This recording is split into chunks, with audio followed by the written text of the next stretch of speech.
Hi everybody, my name is Ursula Philpot. I'm a registered dietitian and I'm presenting a series of videos around how you can change diet and food habits to help you manage persistent pain better. So the first topic I'd like to speak to you about today is how diet and persistent pain link.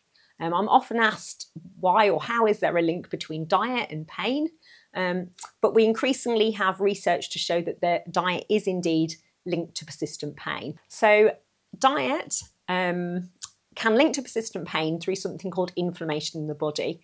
We think that one of the things that goes wrong when the body creates persistent pain is there is a sort of inflammatory response within the body. And diet can help with that because you can eat certain foods and eat in a certain way that will help to reduce inflammation in the body. So in the UK, there are a number of foods that we eat, or a number of ways that we eat, which tend to make things what we call pro-inflammatory. They tend to cause more inflammation in the body. So in the UK, we tend to have too much of things like the wrong types of fats. We might have too many meat products, or we might have lots of kind of white flour products like pastries or biscuits. We also don't have enough of plant-based foods, so we don't have enough kind of vitamins and minerals and essential things like antioxidants that you get from plants. And a lot of the population really struggle with their weight as well, struggle with joint problems. And so the combination of those things tends to mean that we eat in a way that we call is pro-inflammatory. And what we want to speak to you about today is eating in a way that is anti-inflammatory, that can help reduce that inflammation in the body. Often weight creeps up when you've got persistent pain, you're maybe not as mobile, you struggle to prepare healthy foods, sometimes the medication you're on doesn't help either. So people often ask, how can I best manage my weight? And so for me, there are kind of 5 steps that you need to really think about and think about doing these in the correct order.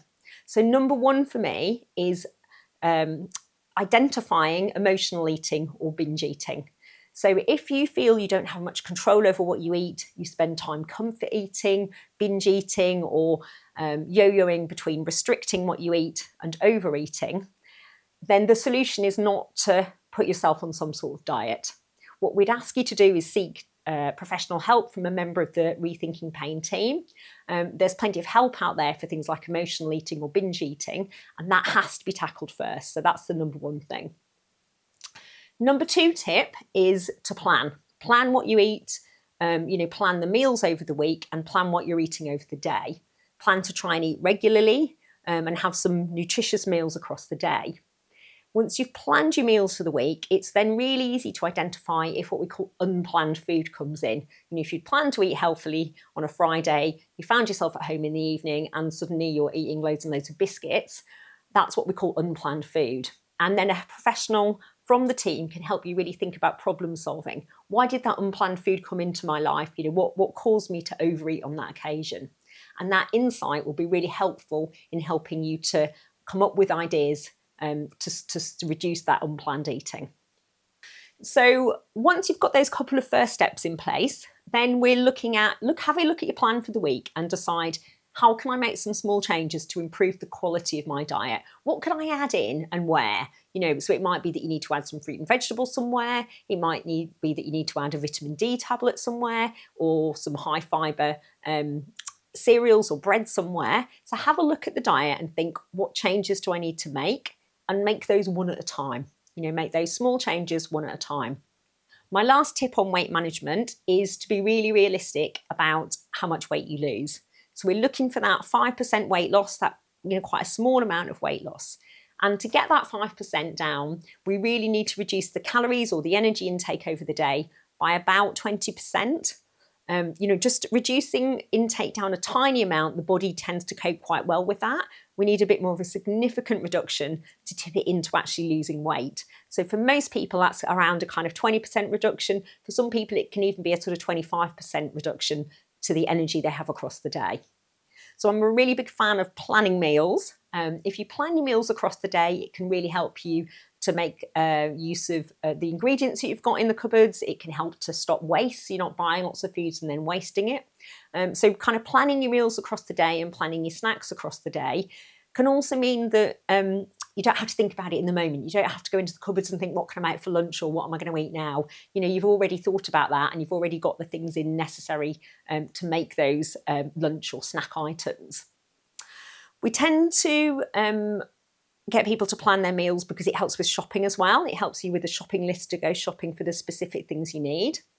And also it helps you to identify when unplanned food comes in. So if you've got a plan of healthy meals and some snacks across the day, you know, if you suddenly find that you've eaten something off that plan, it's easy for you and your healthcare professionals to identify, okay, why did that happen? What drove that unplanned eating?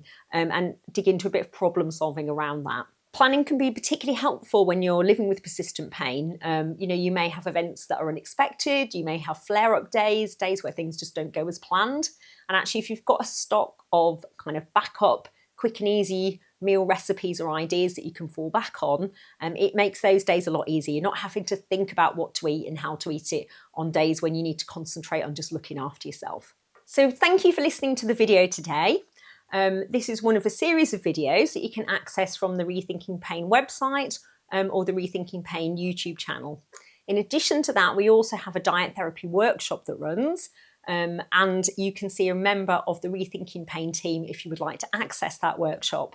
And the more people we get, the better. So please come along.